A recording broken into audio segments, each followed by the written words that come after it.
Shalom. I'd like to say all praises, glory, and honor to Yahweh, Bahashem Yahushai, Bahashem Rakal Kodesh. Double honors unto the apostles and elders of GMS, for the true leaders of Israel today, and salutations to all of the Akim that are doing this work in truth and sincerity, who are risking their lives and their freedoms to do so, as well as the scattered Israelites who come looking like the heathen but are not, by way of their forefathers' seeds who are Israelite men. The true name of the Most High is Yahweh, and his son's name is Yahushai, and the Lord saw the chosen people are the so-called Negroes, Latinos, and Native Americans, as were the ones who suffer under the curses in the book of Deuteronomy. This is your brother Yakale from the GMS Jamaica Kingston camp, and this video is about the impending famine that is written within the scriptures, and it is a part of biblical prophecy as such. Alright, this is the book of 2nd Ezra, chapter 15 and verse 5. Behold, saith the Lord, I will bring plagues upon the world, the sword, famine, death, and destruction. Alright, so sword, famine, death, and destruction are all coming as judgment upon this world. Okay, and yes, these things do exist right now, but on a small scale compared to the scale that Yahweh Shemeshai will be bringing it upon the entire earth. Alright, so here's a video from the Silver Report Uncut. A great famine is coming. Farmers devastated before the 2023 famines. Food and meat shortage 2022. Okay, so if you've been keeping up with prophecy, or if you've been keeping up with news around the world, you will be able to tell that a famine is coming. Okay, the inflation shows it, the increase of the food prices shows it, and the increase of all materials, etc., otherwise shows it. All right. There's this dude called the Ice Age Farmer. Not sure what happened to him on YouTube, but he used to bring out a lot of relevant information regarding the famine that is coming. Something that he spoke about a lot was, I believe, the wheat production and also the corn, right? And when you look at wheat and corn, it is the bulk of what people consume. When you look at all the products, what they're made out of, all that kind of stuff. Okay, but here it is that we have this information from the Silver Report Uncut. And by the way, livestock has been hit as well. I remember a few months ago, maybe a year ago or something now at this point, that livestock were being culled over there in Europe and in various other places due to sudden diseases that were taking them by storm, especially the poultry. Okay, so what we're seeing is the various different forms of food being attacked, being done away with. All right, and we know that, of course, Yahweh Shemeshai is at the pinnacle of everything that is happening, and Yahweh Shemeshai is using Esau, Edom, specifically their wicked elite, the so-called white people, the rulers of this world today, to push forth these plans. All right, the wicked elite of Esau, Edom are intentionally destroying the food around the world, all right, to bring about these famines. And it all is a process. It takes time. Okay, so let's listen to what is being said here. It's already taken a serious toll on the rice industry. Estimates say the farmers are expecting to lose around 30% of their yields this year, and the industry has already hemorrhaged around $3 billion as a result of the drought. Many of the most stricken fields are in the regions of Lombardy and Piedmont, which together produce around 90% of Italy's rice. So rice production is going to be way down in the U.S. as well. I mentioned California. They actually produce around 20% of all U.S. rice. But this year, there's a severe lack of water for the agricultural purposes, and it's making things exceptionally difficult for rice growers in California. The rice farmers in Colusa County, 60 miles north of Sacramento, They received 18% of the federal water shipments to which they're entitled, far less than normal and far too little for many to grow the crop at all. Even in a drought, rice farmers have been able to get fairly high percentage of water that they had the rights to, said Tim Johnson. He's the chief executive of the California Rice Commission. But now, they're experiencing drought at a level they've never seen before. And truly, what we're witnessing is unprecedented. I know this might be hard to believe, but it's being reported that around 300,000 out of 550,000 acres committed to rice growing in California will go without harvest in 2022. There's also some satellite imagery that came out recently. It showed large swaths of California's rice fields. They've been left barren without harvest as fears of a mini dust bowl emerge due to the diminished water supplies. Kurt Richter, he's a third-generation rice farmer in Colusa, the rice capital of California. He told the San Francisco Chronicle, the fields upon fields of the grain have already transformed into a wasteland. A report via the U.S. Department of Agriculture shows that 300,000 out of 550,000 acres committed to rice growing in California will go without harvest. This could potentially drive up sushi prices nationwide because most of the rice produced in the state is for just that. Now here's the shocking point. This is a real crisis. A real crisis. And you would think that there should be exceptions made for food production. When they are cutting off the water supply to the farmers in these states, it's not just California, it's happening in like 6 or 7 states over there. That also becomes a crisis. Sure, the water's a big crisis there. A major crisis because there's not enough.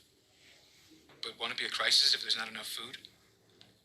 Of course, many other crops are being hit extremely hard as well. California normally produces approximately 1/3 of our vegetables, around 2/3 of our fruits and nuts, and the lack of production this year is already starting to show up on our store shelves. So you think you've seen these high prices come to an end? You could be very, very wrong. So the high temperatures in the western U.S., they're hitting the produce industry, damaging crops, shrinking shipments. They're leaving fewer leafy greens and fruits on the supermarket shelves. A California grower said some of his lettuce leaves, they're turning brown and melting in his fields because... Let me get a precept. This is the book of 2nd Esdras, chapter 6 and verse 22. And it says, and suddenly shall the sown places appear unsown, the full storehouses shall suddenly be found empty. All right. So just as is reported by the Silver Report, man, the farmers, they got the land, they plant the crops and the food grows from it. Those places are suddenly appearing unsown, man. All right. As the scripture says, the full storehouses shall be suddenly found empty. With that causes, obviously, less food being put on the shelves. So there becomes a scarcity of food, of products that helps to what? Increase the price. Drives up the inflation, right? Supply and demand. Okay? And the trumpet shall give a sound which when every man heareth, they shall be suddenly afraid. At that time shall friends fight against one another. At that time shall friends fight one against another like enemies, and the earth shall stand in fear with those that dwell therein. Right, because the famine is going to get to the point where it's going to be every man for himself. Okay? The springs of the fountain shall stand still, and in 3 hours they shall not run, right? Water shortages, all right, as well. It's not just food. When people think of famine, they think, oh, just food. No, it's going to be food and water. All right. And over there in California, they're experiencing drought. Right. And there's not enough water to even, as he said, to water the crops, to facilitate the growth of them. Okay. And, you know, it's so funny because I remember a video that I did. There was this scoffer with the picture of an Edomite. He scoffed at my video because he was like, there's no way ever that there's going to be a shortage of water. And bro,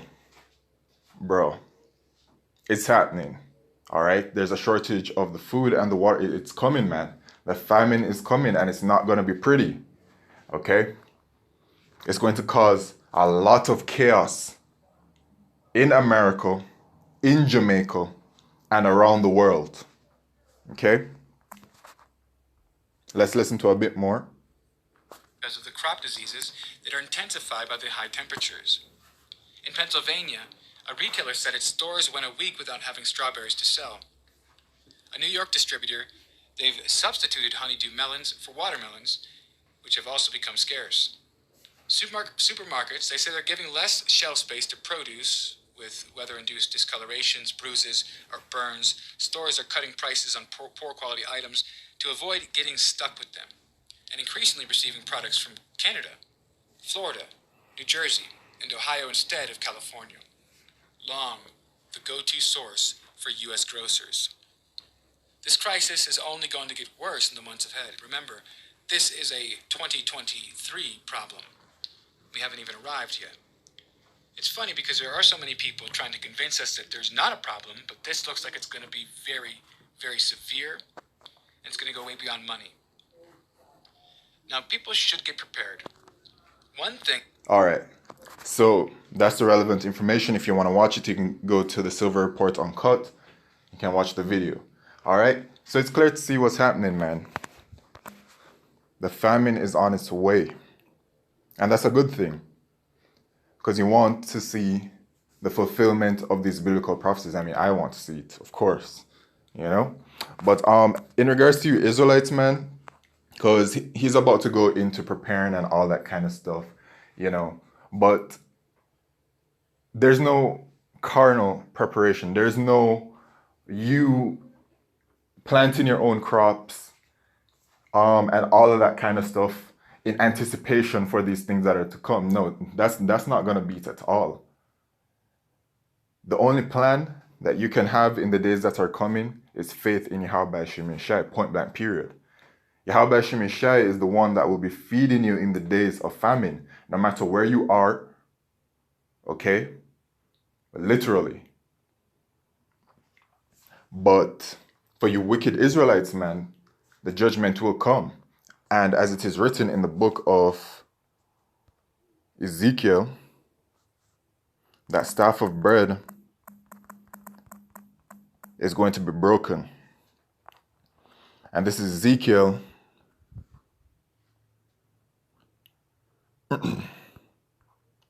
chapter 4 and verse 16. Moreover, he said unto me, Son of man, behold, I will break the staff of bread in Jerusalem. Okay, who's Jerusalem? You Israelites. It's referring to.